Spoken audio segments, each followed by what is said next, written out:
एक अष्टमी की रात सिया अपनी बीमार माँ के लिए दवाई लेकर घर आ रही थी। सिया के रास्ते में एक प्राचीन मंदिर पड़ता था, तो वो उस मंदिर में कुछ मिनट आराम करने के लिए रुक गई। तभी उसे लगा कि जैसे मंदिर के अंदर से कुछ आवाजें आ रही है। दो लंबे चौड़े आदमी भागते हुए मंदिर से बाहर आए। उनके हाथों में मंदिर के दान पेटी थी और उनके मुंह कपड़े से ढके हुए थे। सिया समझ गई कि जरूर ये लोग मंदिर के पैसे चुरा कर भाग रहे हैं, लेकिन उनमें से एक आदमी ने सिया को देख लिया और बोला, तुम उस लड़की को पकड़ो, मैं दान पेटी संभालता हूँ। सिया अपनी जान बचाकर भागने लगी और उनमें से दो चोर उसका पीछा करने लगा। भागते भागते सिया गांव के पास वाले जंगल में पहुंच गई, जहां उसे एक बड़ा सा महल दिखा। वो महल रानी दुर्गामती का महल था, जिसके बारे में सिया बचपन से कई रहस्यमयी किस्से सुनती आ रही थी। सिया के पास कोई चॉइस नहीं थी और वो छुपने के लिए दुर्गामती महल में चली गई। उसके अंदर घुसते ही बहुत तेज हवा चलने लगी। महल के एक कोने में एक बड़ी सी पेंटिंग लगी हुई थी। उस पेंटिंग में लाल साड़ी पहनी हुई एक औरत के गले में फंदा था और वो औरत उसी फंदे से लटकी हुई थी। तभी अचानक दीवार पर लगी वो पेंटिंग धम से नीचे गिर गई और सिया को अचानक बहुत तेज ठंड लगने लगी।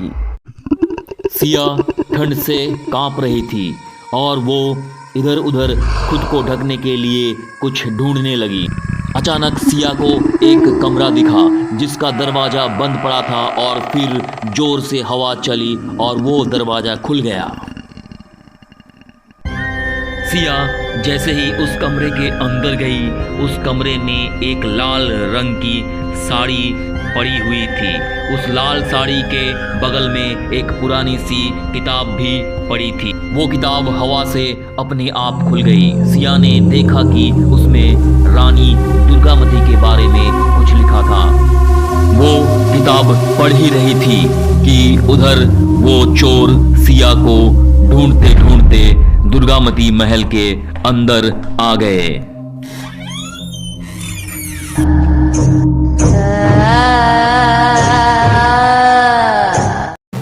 इन दोनों चोर ने सिया को ढूंढने के लिए अलग अलग डायरेक्शन में जाने का फैसला किया। एक चोर ऊपर चला गया और दूसरा नीचे ही सिया को ढूंढने लगा। सीढ़ियों से ऊपर चढ़ते हुए उस चोर को दीवार पे एक स्विच बोर्ड दिखा। उसने स्विच ऑन किया तो हॉल की सारी लाइट जल गई। लाइट जलते ही उस चोर को जमीन पर खून के पैरों के निशान दिखे। उसे लगा कि शायद सिया को भागते हुए चोट लग गई होगी और वो उन निशानों को फॉलो करने लगा।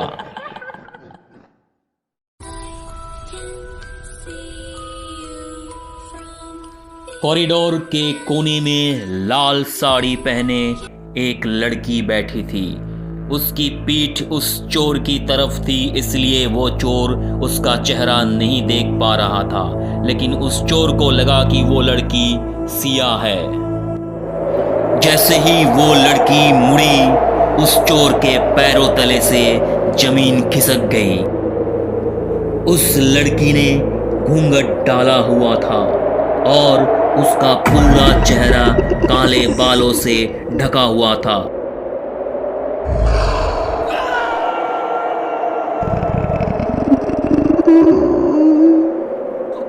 वो चोर को देखकर जोर से चिल्लाई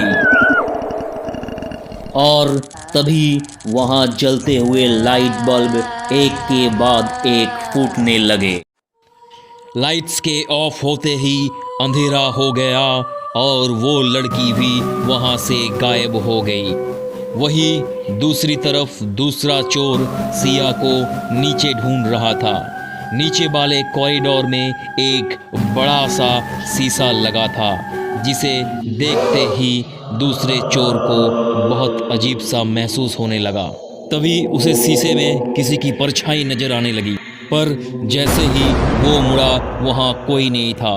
उसके बाद उसे एक कमरे में एक लड़की के रोने की आवाज़ आने लगी। वो भागकर कमरे के बाहर पहुंचा और नीचे से अंदर झांकने लगा। अंदर एक लड़की चल रही थी जिसके पैरों से खून निकल रहा था।